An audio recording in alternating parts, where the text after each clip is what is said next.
Kan yang pertama yaitu tentang jangan salah loh. Kerja seperti mandor gitu loh. Jangan salah. Bisa juga jadi mandor. Bisa juga kerja seperti mandor. Duh. Hai guys, jadi hari ini kita bakal lab visit. Dan kalian buat yang penasaran sama lab-labnya industri itu ada apa aja sih? Ayo ikutin. Oke, jadi ini gedung laboratorium kita. Yuk kita masuk.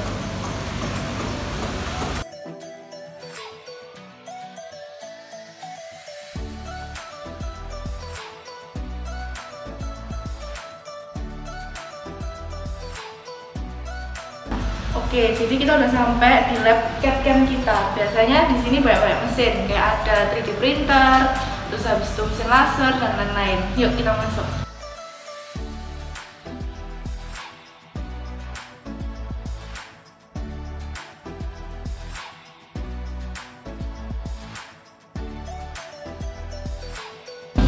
Wah, ternyata di sini ada orang. Halo Kak Ferry. Hai Jess. Lagi ngapain nih? Lagi laser. Wah, asik banget ya. Iya. Jadi guys, ini tuh mesin CNC laser kita. Gimana nih cara gunain ini mesinnya? Ajarin dong. Jadi cara pakai mesin laser cutting ini, pertama kalian buat desainnya dulu. Kalian bisa membuat desainnya melalui software AutoCAD. Nah, setelah kalian buat desainnya, kalian save dengan file DXF. Kemudian kalian bisa masukkan ke komputer yang ada di sebelah dengan aplikasi namanya LaserCAD. AutoCAD tuh software apa ya? Software desain bisa 2D dengan software 3D, desain di 3D. Tapi kan masih semester 1 ini. Apa bisa nih pakai ini?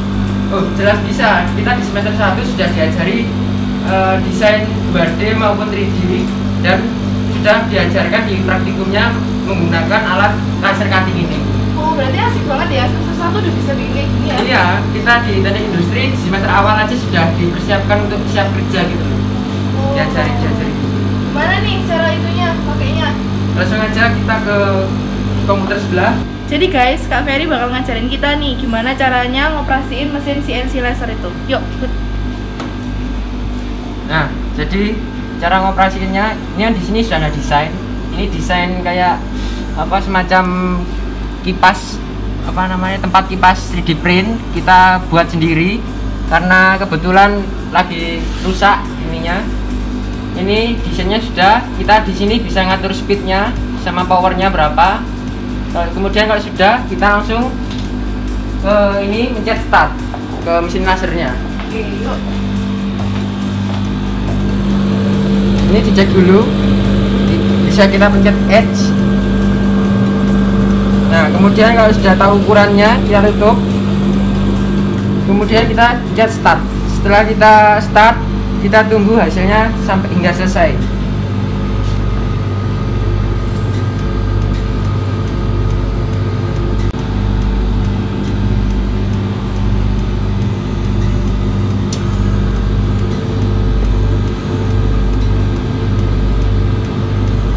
Nah guys, ini tugas kita waktu semester 2. Jadi kita buat lampion dengan corak batik ini untuk memperingati hari batik. Bagus kan? Ini juga menggunakan mesin yang tadi yang dijelaskan oleh Kak Ferry.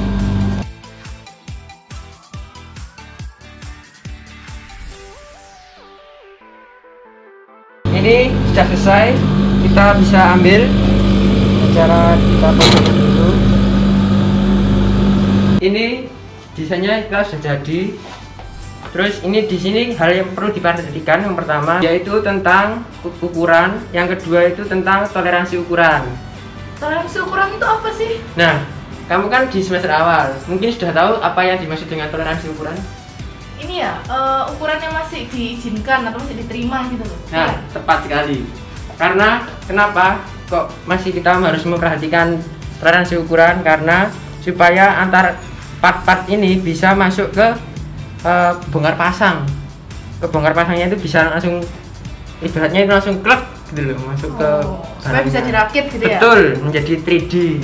Dari hasil 2D ini kita bisa jadi buat 3D. Ada nggak contohnya dari perakitan ini yang jadi 3D gitu? Salah satunya mungkin itu kita bikin dari apa, per bagian. Jadi sisi depan, kemudian kita buat di sisi bawahnya ini kan ada kayak seperti apa tempatnya gitu loh. Jadi ini asli, bukan kita lem, kita ini bongkar pasang seperti ini. Kita bisa masukkan tepat sasaran. Nah, menjadikan 3D. Jadi emang penting banget ya toleransi ukuran dan ukuran itu. Penting sekali. Ini juga menghemat itu ya, kita nggak perlu lem-lem lagi kan? Oh, nggak perlu. Langsung aja dibongkar pasang gitu kayak Nggak Lego perlu. ya. Betul. Kita bisa buat Lego juga sih. Nah, selain mesin CNC laser tadi tuh, di lab ini kita bisa pakai mesin apa lagi kak? Selain mesin laser itu, di teknik industri STS mempunyai mesin 3D print. Kita mempunyai ada 4 sih kurang lebih, tapi yang bisa digunakan cuman dua mesin ini sih, Jigrade Aurora 1, 2. Ini yang terbaru sih. Untuk apa ini mesinnya biasanya? Nah, mesin 3D print ini biasanya untuk mencetak objek 3D. Contohnya seperti apa tuh kak? Contohnya bisa jadi sebelah ini. Ini merupakan hasil per part dari dibuat di mesin 3D print ini.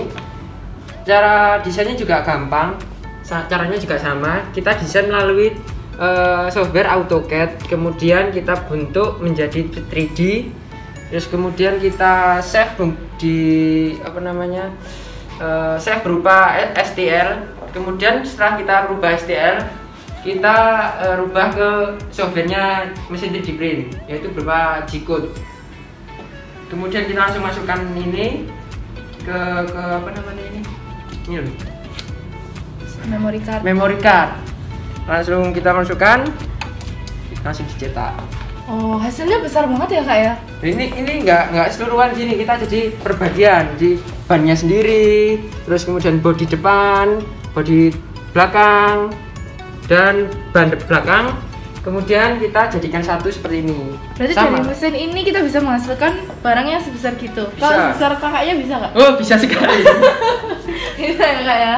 Bisa. Oh, nanti kita diajarin nggak sih pakai ininya itu gimana gitu? Tentu diajarkan. Diajarin dari awal ya? Dari awal, dari basic hingga bisa membuat seperti ini. Bahan yang digunakan untuk membuat objek 3D print itu, kita menggunakan jenis filamen PLA seperti ini. Nah, prosesnya yaitu filamen yang kita gunakan ini kemudian dilelehkan, nanti keluar melalui nozzle dan akan membentuk objek yang kita inginkan. Filamen yang biasanya kita gunakan yaitu ada 2 jenis. Yang pertama filamen jenis PLA dan yang kedua filamen jenis ABS. Nah, filamen jenis PLA ini terbuat dari jagung. Keuntungannya yang pertama, dia jika dilelehkan tidak berbau, tetapi objek yang dihasilkan jika objeknya tipis itu gampang rapuh. Sedangkan untuk bahan filamen ABS itu sejenis terbuat dari plastik. Nah, bayangin aja kalau plastik dilelehkan, baunya ya seperti itulah. Dan bahannya ABS ini hasilnya lebih kuat. Kak Ferry, ya? Aku nemuin ini apa ya? Oh, ini tuh kayak hasilku, angkatanku 2018. Kita mendapat tugas membuat 3D objek menggunakan 3D print ini.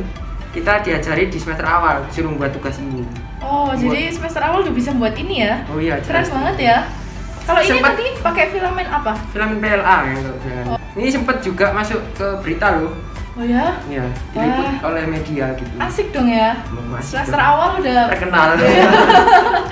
Kak, prosesnya buat ini gimana sih dari awal? Prosesnya cukup dibilang mudah ya enggak, dibilang susah juga enggak. Jadi ya normal. Yang pertama kita tentunya desain dulu 2D-nya di software AutoCAD, kemudian kita buat 3D-nya. Nah, yang saya bilang dari awal tadi, kemudian kita save ke file STL. Kemudian kita ubah STL itu menjadi G-code. Kemudian kita masukkan ke mesin 3D ini. Lalu kita cetak. itu. Oh, terus menurut Kak Ferry nih, proses yang paling sulit dalam membuat ini apa? Proses yang paling sulit di awal semester itu kita membuat objek yang bagian mungkin apa ya, dibilang detail gitu sih. Kayak misalnya bagian ini, atasnya ini.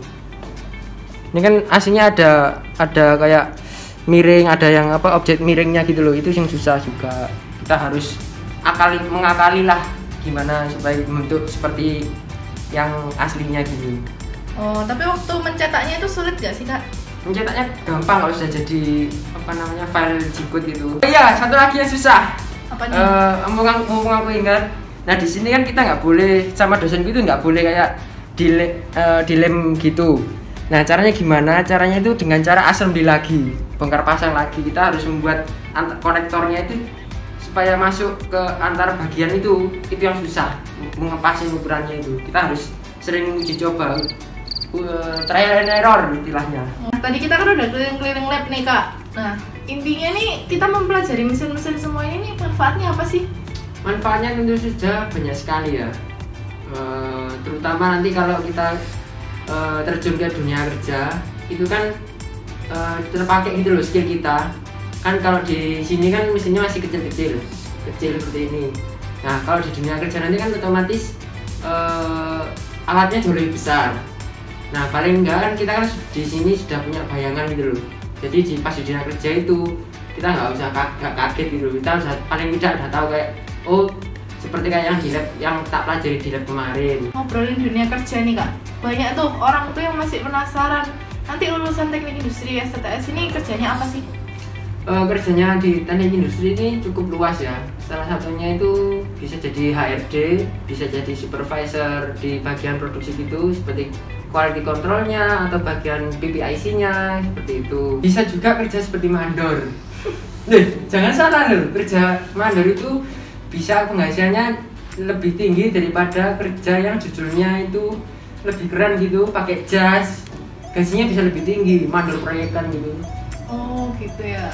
Ya. Terus di teknik industri STTS nih ya, kan banyak nih maba-maba yang kalau mau masuk itu bingung. Kalau misal dari SMK gitu apa bisa? Apa ada jurusan tertentu yang baru boleh masuk teknik industri gitu?